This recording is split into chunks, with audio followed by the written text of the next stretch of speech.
Assalamualaikum Bu. Waalaikumsalam Mbak, mari silakan duduk. Maaf Bu sebelumnya, apakah saya mengganggu? Oh tentu tidak Mbak, santai saja. Ada yang bisa saya bantu? Ya ada Bu. Jadi begini, saya adalah seorang karyawati yang bekerja di PT, sebuah PT Tas Rajut.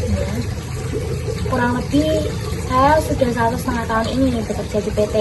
Namun akhir-akhir ini, terutama untuk minggu-minggu ini, saya tuh kurang berkonsentrasi Bu. Jadi saya gimana ya Bu? Merasa tidak puas gitu? Iya, merasa tidak puas dengan kinerja saya. Jadi saya mau minta solusi sama Ibu, karena saya merasa ada kendala gitu dalam diri saya. Sekarang coba Mbak ceritakan lebih detailnya kendala apa yang sedang Mbak alami. Kemudian setelah kita mengetahui ceritanya seperti apa, kita akan bersama-sama mencari solusinya Mbak. Nah, jadi begini Bu, saya tuh sehari kan biasanya ditarget 10.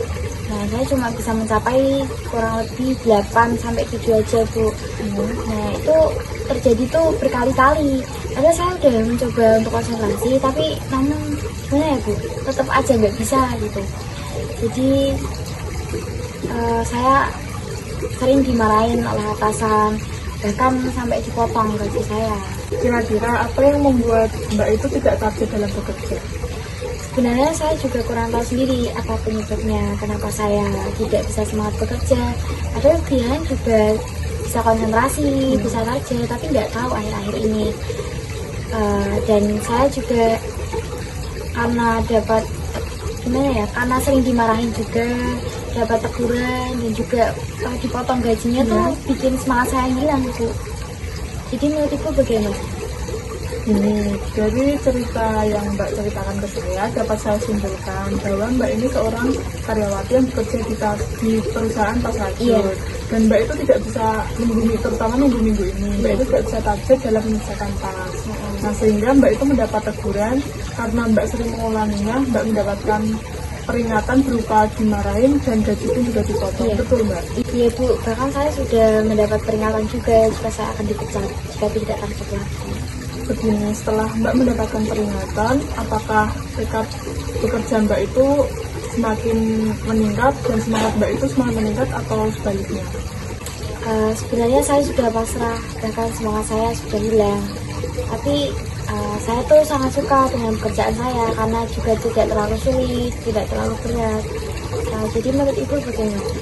Jadi jika Mbak itu menyukai pekerjaan Mbak harus bisa bagaimanapun caranya Mbak bisa mempertahankan pekerjaan Mbak itu. Lalu sebaiknya bagaimana Bu? Pertama, Mbak harus bisa mengembalikan semangat dan sikap positif kerja Mbak terlebih dahulu. Kemudian ajak diri Mbak supaya bisa bersikap positif dan mengembalikan semangat Mbak itu. Lalu bagaimana jika semangat saya tetap tidak muncul Bu? Jadi begini, Mbak jangan pesimis dulu, Mbak jangan memikirkan jika saya gagal nanti bagaimana, wah jika aku gini, jangan dulu Mbak harus bisa fokus untuk pekerjaan Mbak terlebih dahulu.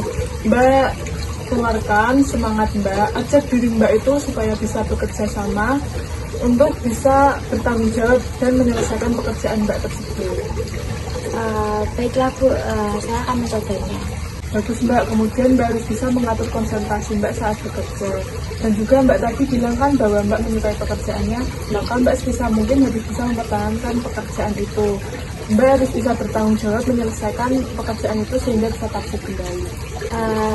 Baik Bu, kedepannya saya akan lebih konsentrasi dan bekerja penuh dengan tanggung jawab agar tidak dipandang sebelah mata oleh atasan saya. Bagus Mbak, saya suka dengan antusias Mbak. Maka terlebih dahulu Mbak harus bisa mengembalikan semangat dalam diri Mbak dan berkonsentrasi dalam bekerja. Karena tidak akan ada hasil yang mengkhianati usaha Mbak.